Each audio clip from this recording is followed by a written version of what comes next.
And here we go.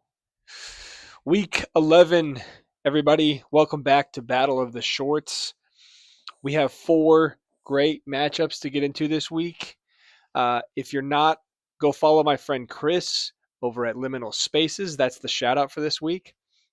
If you're new to the series, we discuss 4 short stories every single week, pitting 2 different authors against each other in 2 different matchups. So I discuss that each week. There's been 10 weeks before this. Clearly that makes sense. You can do math. We're on week 11. Let's see what stories I read this week. If I go to my big board here, as you can see, we have covered a lot of great names. We've seen a lot of good matchups and a lot of good authors get beat. So let's find out what happens this week. We have the great Lester del Rey. A lot of you will know Del Rey from the publishing company. Going up against James Tiptree Jr., an actual pen name. I'm going to get the pen name really quick. Actually, not get the pen name. James Tiptree Jr. is a pen name for Alice Sheldon. And funnily enough, Alice Sheldon is her real name. James Tiptree Jr. was her main pen name, and this week we're reading a story by another pen name, Racoona Sheldon. So James Tiptree Jr. is just the name we're going with because that's everybody knows her by that name. And then the other matchup that we have is Arthur C. Clarke, one of the great Golden Age science fiction authors, best known for 2001: A Space Odyssey, Childhood's End, going up against Kim Stanley Robinson, an author that I have never read before, but tried this week. Let's see what we got. What did I think of these stories this week? First, we are talking about what I think is the best short story this week that was by none other than Racoona Sheldon, a.k.a. James Tiptree Jr., a.k.a. Alice Sheldon. This one's called The Screwfly Solution. It was published in 1977. I read it in the Nebula Winners 13, edited by Samuel R. Delaney here.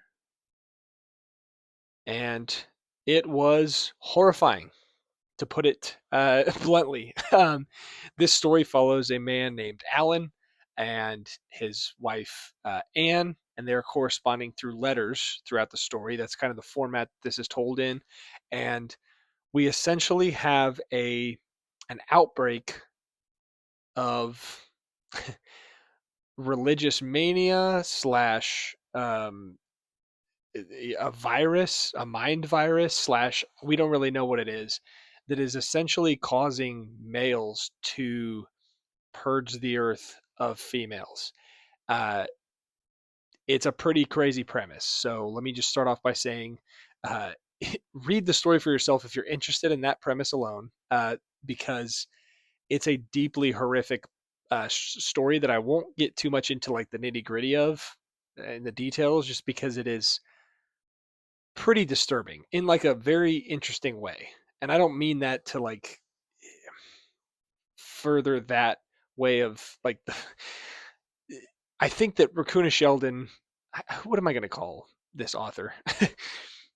I read it as Racoona Sheldon, so this is very strange to have different names for the author. Anyway, James Tiptree Jr. does a great job here of unsettling the reader through, it's that dread that horror writers are very good at, where they sort of set up a scenario, and you know, as the reader, if you're, you can anticipate certain things happening as the reader, and then they confirm it, but you can't take your eyes off of it. It's kind of like a car crash video. It's kind of like something like that, where you're kind of glued, you're frozen, you're paralyzed watching this kind of crazy thing take place, but you know what's going to happen.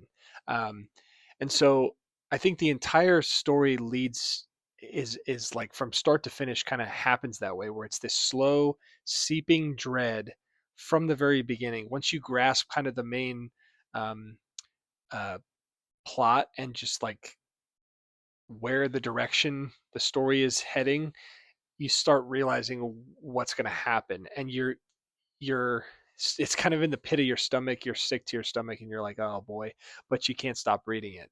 The prose are very interesting. They're pretty punchy, pretty fast, and they're written as letters, like I said. So letter correspondence, I thought, was the one of the best choices that Tiptree Jr. did. One of the best choices she made in writing this, because I think if you're in the first person or even third person omniscient in the classic sense, it it would have taken away from the kind of the gut punch that the circumstances are giving the reader, giving you as the reader. I don't know exactly how to describe it other than that, because I think you'd be too close to it as a first person. You'd be seeing it through a character's eyes a little bit too close. And if you back up a little bit in terms of in the form of a letter being received by another character, that sort of like almost puts you in the place of the character because you're reading those letters. You see what I'm saying? And so I thought that was one of the strongest parts of this story. I thought the Screwfly Solution was creepy. It was eerie. It was pretty horrifying in such an intriguing way. Um, I hadn't read Tiptree Jr. before this. She had been on my short list because I had just heard good things about a lot of her stories. And this one truly did not disappoint. If you are into the more horror, dreadful science fiction kind of um, that sort of like, there's some Ballardian things going on in this one, as far as the psychological, you know, playing around with characters that the author does, but it really did captivate me, and it gets a very high mark. I think. Let me go here to my notes really quick. I gave this one a 9 out of 10. It's a true, I don't know if I'd call it a hidden gem, because I think if you searched for Tiptree Jr., this would probably be one of the stories that would pop up for her. But this is one that I really want to kind of bump up the list, as far as if you're looking for a short list of short stories, this needs to be on it to read. And again, like I mentioned a couple weeks ago with the female writers of this time, I think I'd have to go back and look. I think all of the writers, or at least most of them, that have gotten a 9 or above have all been female writers. And I don't say that as like a shock, but I say that because there weren't very many at the time. It was a male dominated field in the stories that I'm reading, like of the time period that I'm reading. And because of that, I just find that really interesting that like the females of this time that I'm reading are just, they're punching above their weight class, and they're just bringing such great stuff to the table that I think it needs to be spotlighted and shown that like there's some amazing stuff that it wasn't as popular at the time as in the time period. Sorry. Um, but anyway, I digress. James Tiptree Jr. with the Screwfly Solution gets a 9 out of 10 for me. Freaking awesome. Freaking scary. And she went up against kind of a behemoth, I would say, of the genre in terms of the golden age of science fiction. Um, but I read Lester del Rey's Into Thy Hands in this big old beefy hardback of the golden years of science fiction, fourth series, presented by Isaac Asimov, edited by Asimov and Martin Greenberg. It's got a bunch of classic golden age science fiction names in here: Asimov, Bradbury, Clarke, Fritz Leiber, Theodore Sturgeon, Lester Del Rey among those. And this is one of his more famous short stories. Um, Trying to think of what else I need to say about it before I start. Oh, published in 1945. So that kind of gives you a time period for it. And it was retroactively nominated for a Hugo in 1996, I believe. So 50-ish years later, it was kind of either nominated or retroactively given a Hugo, which I kind of find interesting. It's kind of like a not exactly what I'm trying to do with this Battle of the Shorts series, but the intention is kind of there to like resurrect and sort of remind people of some of these great older works of fiction. So I'm I found I think that's interesting. Retroactive Hugos are an interesting concept to me. Um, anyway, Into Thy Hands, Lester Del Rey. Uh, Del Rey's writing was it was good. It wasn't great. It was somewhat uneven in this story. I felt a couple times pretty discombobulated by what was happening. It sort of reminded me of reading More Than Human by Sturgeon, but without the kind of payoff that the confusion like offers. I think in that comparison, Sturgeon is confusing on purpose, and it sort of leads you in the right direction, and it helps you by not knowing some things. In this story, I think it was just kind of not poor execution, but not great execution. I think it just left me kind of confused at points. So following the plot linearly, um, chronologically, was a little bit frustrating. We sort of follow an Adam and an Eve character who are robots, and there's kind of this circumstance in the future where there's a war going on. It seems between either robots and humans or different human factions, and robots have kind of excelled and sort of overtaken man and are capable of a lot more than they are currently. So um, human beings are kind of being wiped out, and this Adam character, this robot, sort of discovers himself through the biblical story, through the biblical creation story of Adam and Eve, God and Satan in the Garden of Eden.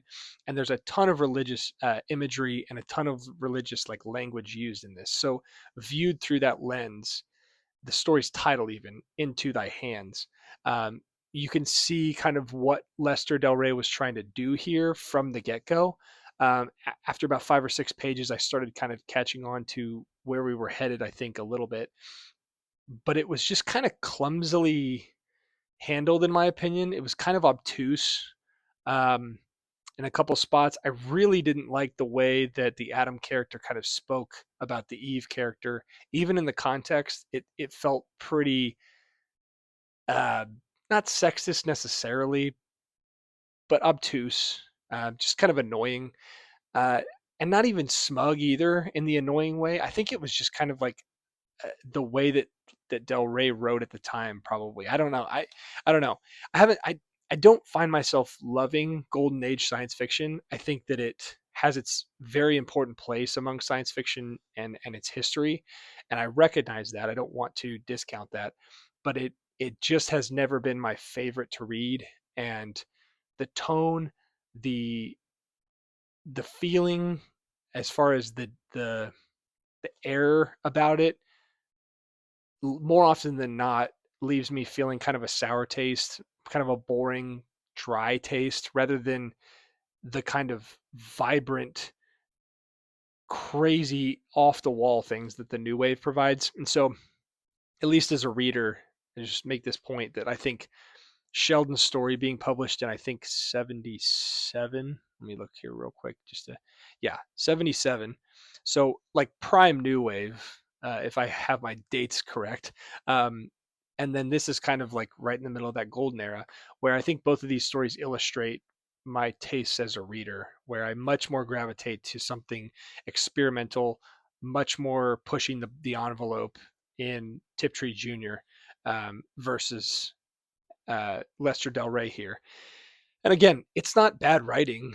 It's just not my taste. And I think there's some places here that could have been smoothed out, that could have been executed a little bit more, you know, uh, I was about to say expertly. Del Rey's an expert of the field. He was an editor. He wrote a ton. Um, I just didn't find myself in love with this story, and I thought it just kind of was flat. Uh, so I think I gave this. Let's look what I gave. I gave this one a 5 out of 10. Um, and for my baseball analogies, because I got a bunch of bobbleheads. I got my Royals jacket on right here. I'm a baseball guy, so for my baseball analogy of this story, he's 3-2 in the count. He made contact, but it's a foul ball, and he took a rip. He swung really hard, and he barely stayed alive. The ball barely made contact. So 5 out of 10.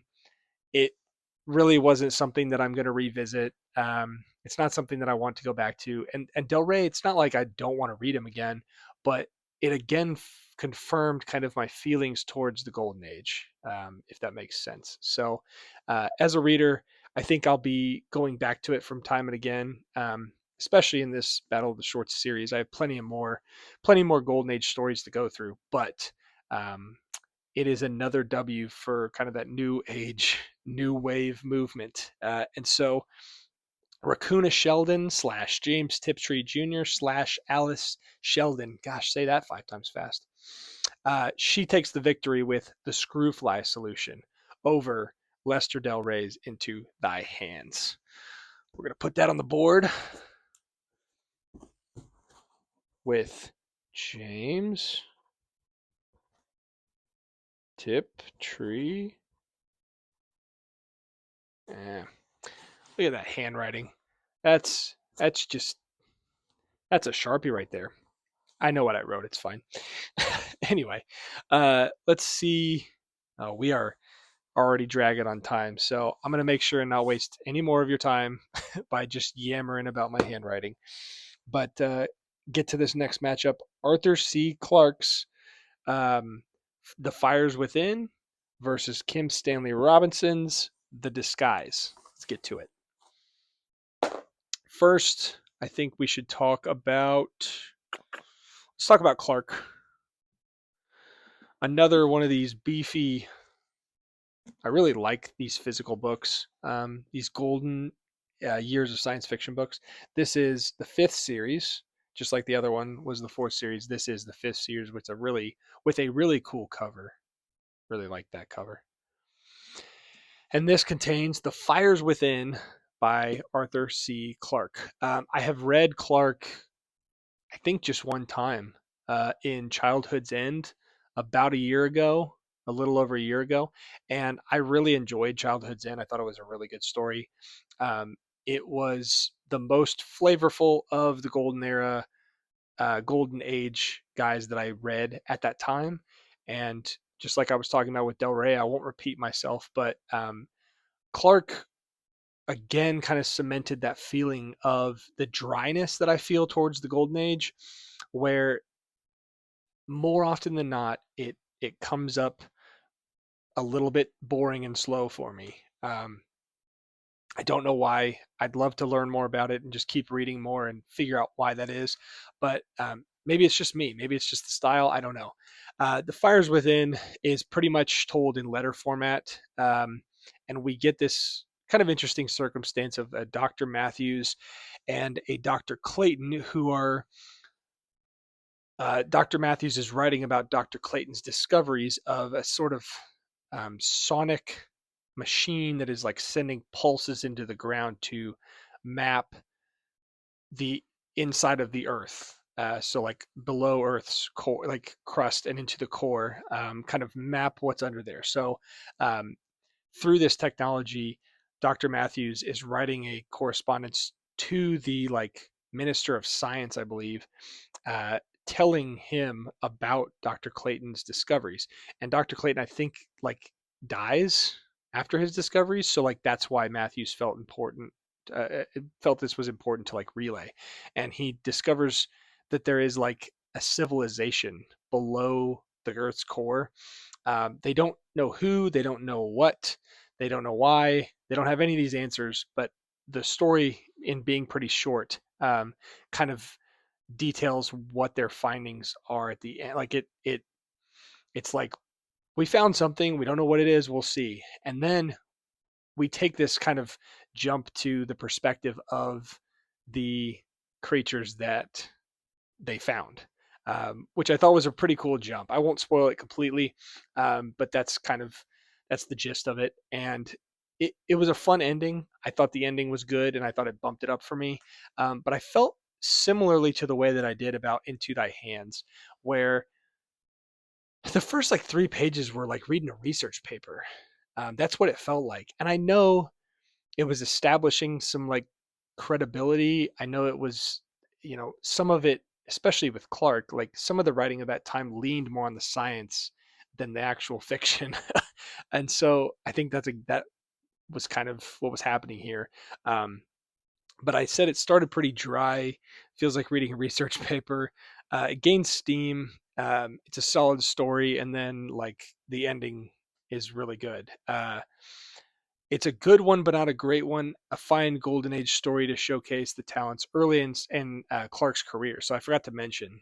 I should have mentioned this was published in 1947. So once again, a golden age story before he published his big novels that everybody knows. So pretty early on, this kind of represented what he was capable of. And I think this didn't win any awards as far as I know, but you know, early in his career, I think this is one people would point to. And it got a 6 out of 10 for me. It was good. It wasn't great. I think that I've experienced a decent amount of those stories in the Battle of the Shorts so far, where I'm finding kind of what that medium range is of just another short story, where it was worth my time, but it's not something that I'll ever revisit. I think that that's part of the beauty of the medium of short stories, because there are so many, because they don't take up too much of your time or demand too much of you. You can read one, you can be glad you read it, but also not ever revisit it or think about it again, and that's okay. I think that's where this one falls. A good 6 out of 10. Um, a somewhat worthwhile story if you're interested in Clarke and that kind of writing, and a good ending. But overall, 6 out of 10 for Arthur C. Clarke with with The Fires Within. That was almost a Freudian slip there. Into Thy Hands. I graded it very similarly. Felt very similar about it too. Last but not least, we're going to go over an author I had never read before this, named Kim Stanley Robinson. He wrote a story called The Disguise in Orbit 19, edited by Damon Knight. I have this green hardcover here. And The Disguise was one of the more interesting and unique short stories I think I've read so far in the Battle of the Shorts. Sorry, I'm going to go to my notes. I don't know how much I'm going to refer to my notes, because this one was hard to follow. Again, a little bit on purpose. Like I mentioned earlier with, I was mentioning, I think that about Sturgeon's writing, but this story follows kind of like this, kind of an unnamed man who in the future, when stage plays are done, actors go through this sort of transplant sort of um, process with like a doctor, basically with like a surgeon who like implants memories or sort of implants like data into them that helps them perform the play. So they don't actually have to like practice and learn lines. They just become the character essentially, which I thought was a really cool concept. It starts off by our main character becoming this character Paleo, and who is joined by his fellow um, cast members at a performance hall, and they're going to put on a performance for, I think they said about 40 to 50 people, which is apparently a lot at this time. So not many people go to see stage plays anymore, or there's just not that many humans left. We don't really know.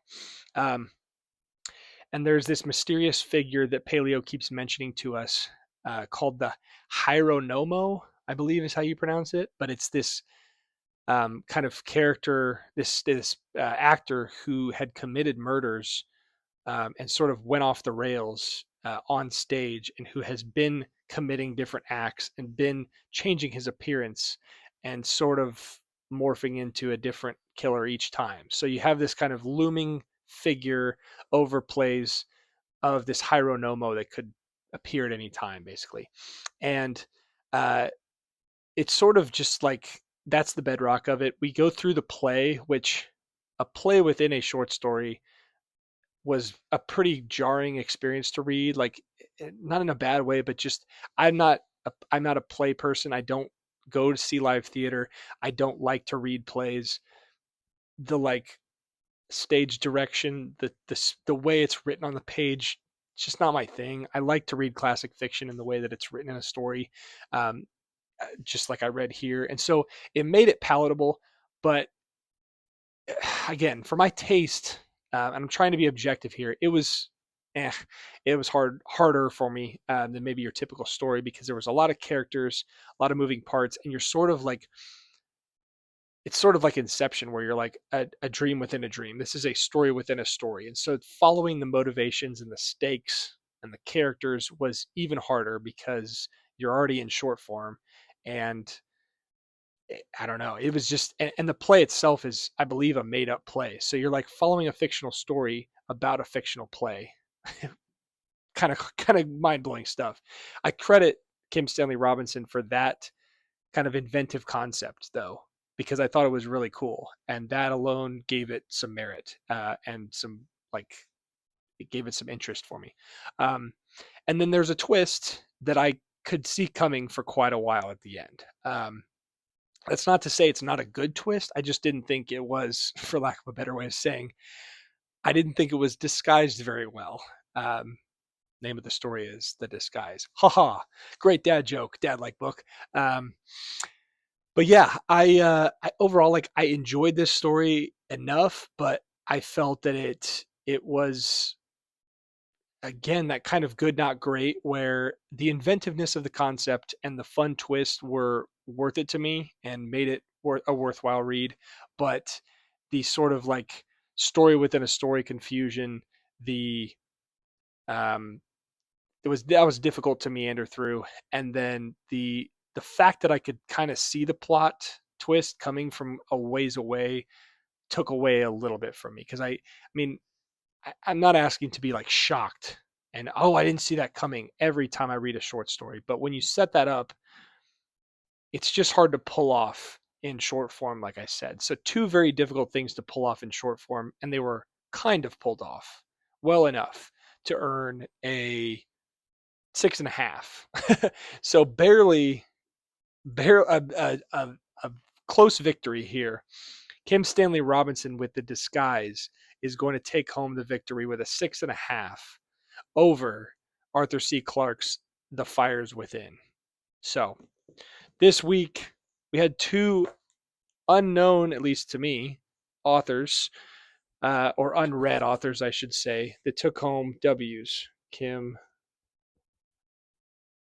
Stanley R. Don't have enough room to write all that. We had James Tiptree Jr., who won with the Screwfly Solution. Great story. You should find it. 9 out of 10. Awesome. And then Kim Stanley Robinson with a serviceable enough story called The Disguise. Both stories, again, I think it was interesting that those were the 1970s stories versus the 1940s stories that they went up against. That's probably a taste thing, and I'm trying to do my best to be objective here and not put too much of my own opinion in it, but any reader is going to put some opinion into it. It's pretty hard to avoid. So with that, that's been week 11. Like I said earlier in the video, tune in every Saturday at 9 a.m. Central Time if you want to see more Battle of the Shorts. I'm going to try to keep going with these at a weekly clip. Pretty busy right now, and I'm surprised I've been able to manage this schedule and get these read, but I'm glad I have. So we're almost halfway through, and we've been able to put out these episodes weekly. And then also follow Chris over at Liminal Spaces. I'll put his stuff down in the description. I'm sure if you found this video, you probably already found Chris, but tune in next week. We're going to be going over John Varley versus Brian M. Stableford, and Philip Jose Farmer versus R.A. Lafferty. So I've read Lafferty, I've read PJF, I have never read Varley or Stableford. So two unknowns and two knowns in week 12. We will see how it goes, and we will see you there. I have been Dad Like Book. Thank you for watching Battle of the Shorts week 11. Goodbye.